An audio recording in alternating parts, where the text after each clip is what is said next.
Ivy and Bean and the Ghost That Had to Go.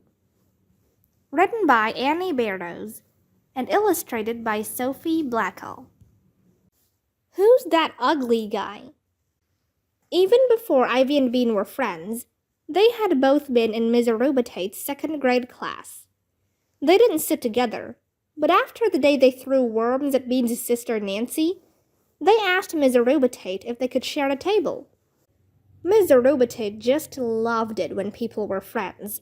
She smiled and said, "That's wonderful, girls. The two of you will be a great team." After a minute, though, she added, "But if there's talking, I'm going to have to separate you." So far, Ivy and Bean had been separated 6 times. This was not a big surprise. Bean had been separated from everyone in the class at least once. No matter who she sat next to, Bean talked.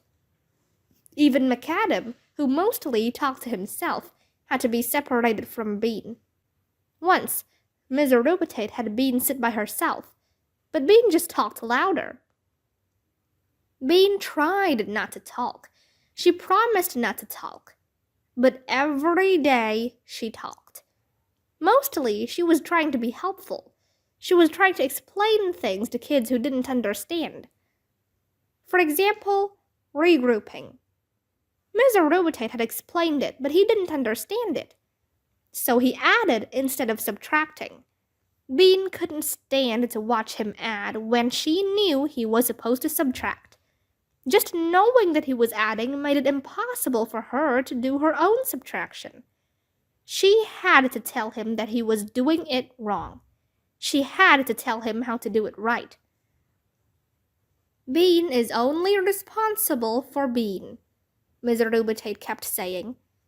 But Bean thought that wasn't true, because Miss Arubatate also kept saying that a class was like a family, and families were responsible for each other.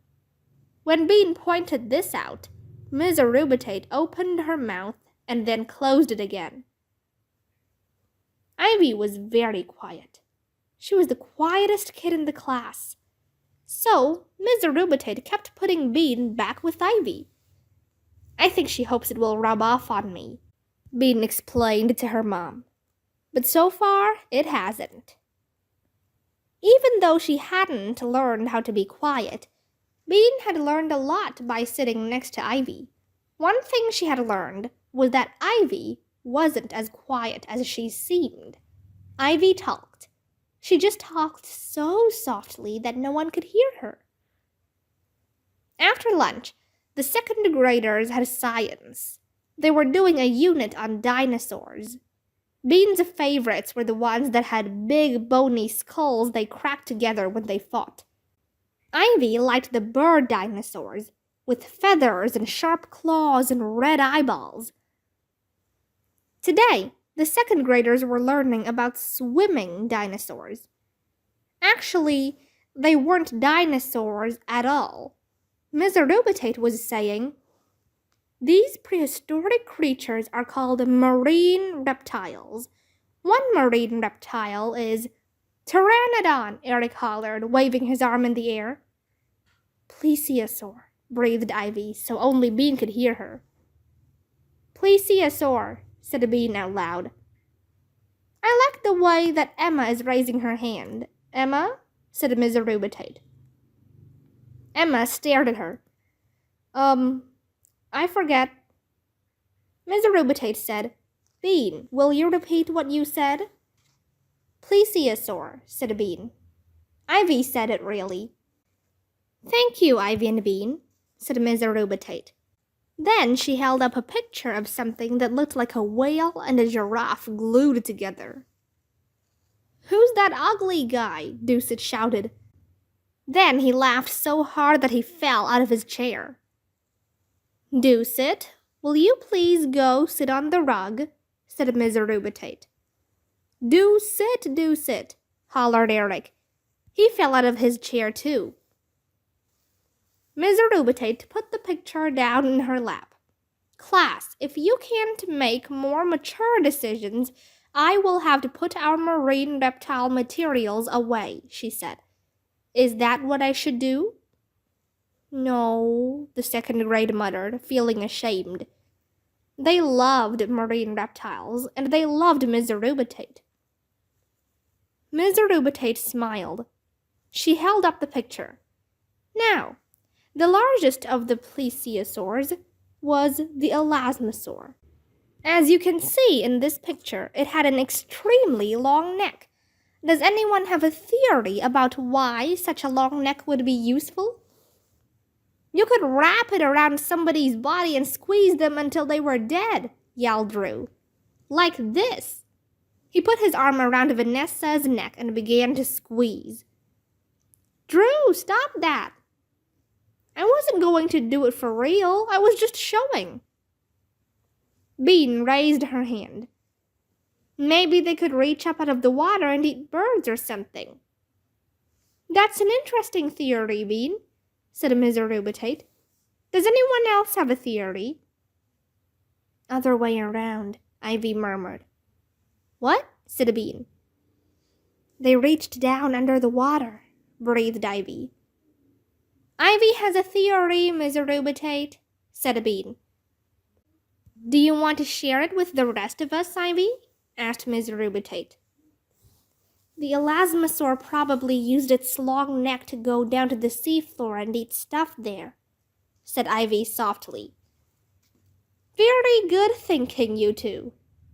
Miss Arubitate smiled. And Drew, your theory may be correct as well. Please leave Vanessa alone.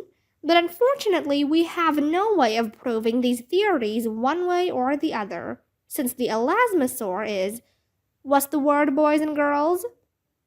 Extinct, they hollered. Except for the Loch Ness monster, said Ivy softly.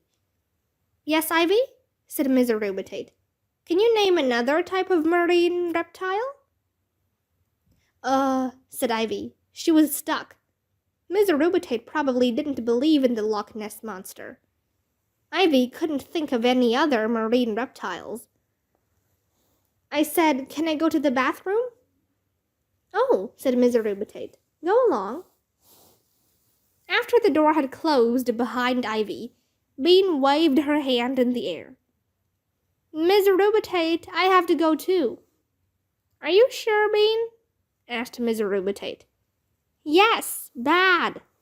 Bean held her breath, trying to turn her face red.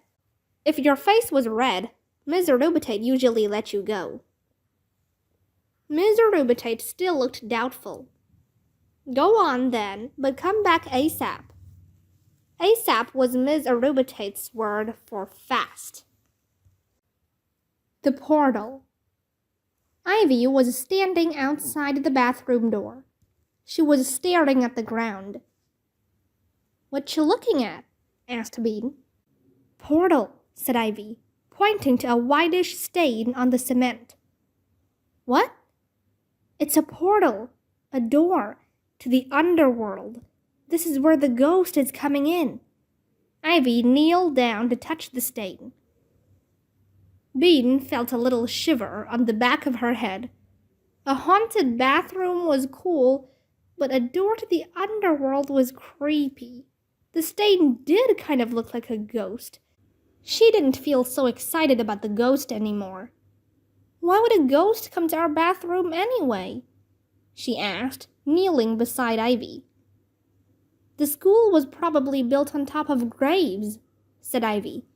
When they do that, it disturbs the spirits, so they wandered around, all sad and miserable, haunting whatever was built on top of them. But it's not our fault.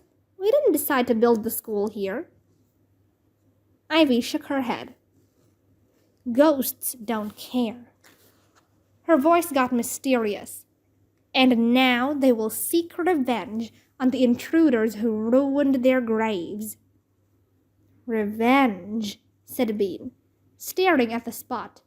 She imagined cloudy shapes whirling down the breezeway toward Miss Arubitate's classroom. They'll be pouring in, said Ivy. An army of ghosts. But there's just one now, right? asked Bean quickly. Ivy jumped up. Let's find out, she said, reaching for the door. An army of ghosts? No way Bean was going in that bathroom now. Ms. Arubitate said we had to come back ASAP, she said. Ivy saw Bean's face. Oh, okay, she said. Let's go back. Put up your chairs, boys and girls, said Ms. Arubitate. She said it every afternoon when the bell rang, and every afternoon half the class forgot. Drew, please keep your hands to yourself. McAdam, you may not put the turtle in your backpack, thank you. Emma and Zuzu were already on the field when Ivy and Bean got there. They weren't doing cartwheels. They were just waiting. So, said Emma, tell us. Ivy explained about the milky cloud, about the girl coming out of the bathroom shivering, about the moaning noise, and about the yellow eyes that shone like flashlights. When she was done, Emma and Zuzu turned to look at the blue bathroom door. No way, said Zuzu. I don't see anything, said Emma. That's okay. Some people just can't see them, said Ivy. Bean can. Bean nodded. Some people couldn't see them, but she could. But wait, said Emma. If there's a ghost, I want to see it. She leaned forward, staring at the bathroom. Keep your eyes open for a long time, without blinking, Ivy suggested. Emma popped her eyes at the door. A girl ran down the breezeway and into the bathroom. As the door swung shut, Emma said, I see a cloud. It's a milky cloud, like you said. Yeah, that's it, Ivy said, nodding. Zuzu popped her eyes too. Is it glowing? I thought I saw something glowing. That's the eyes, Bean said. You must be seeing its eyes. She felt important, helping Zuzu to see the ghost. What are you guys doing? It was Leo with a soccer ball under his arm. Look, said Ivy, pointing. The girl was coming out of the bathroom. See how she's rubbing her hands? That's because she just walked through the cold mist. She's probably shivering too. Leo looked at Ivy. What? There's a ghost in our bathroom, Bean explained. It's like walking through a cold mist, said Emma. And it has glowing eyes, added Zuzu. You guys are wacko, said Leo, dropping his ball on the ground and pretending to kick it.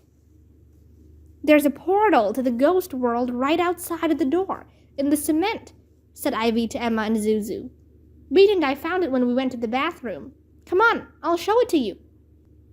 A portal? Said Emma. What's a portal? It's a doorway to the underworld, Bean explained. Oh. Emma stood still. Bean understood how she felt. We're not going in, she explained. We're just looking at the portal. It will be totally safe, said Ivy. Bean knew that Ivy thought almost anything was safe. Okay, said Emma. Zuzu nodded. They started across the playground. Leo followed along, kicking the ball as he went.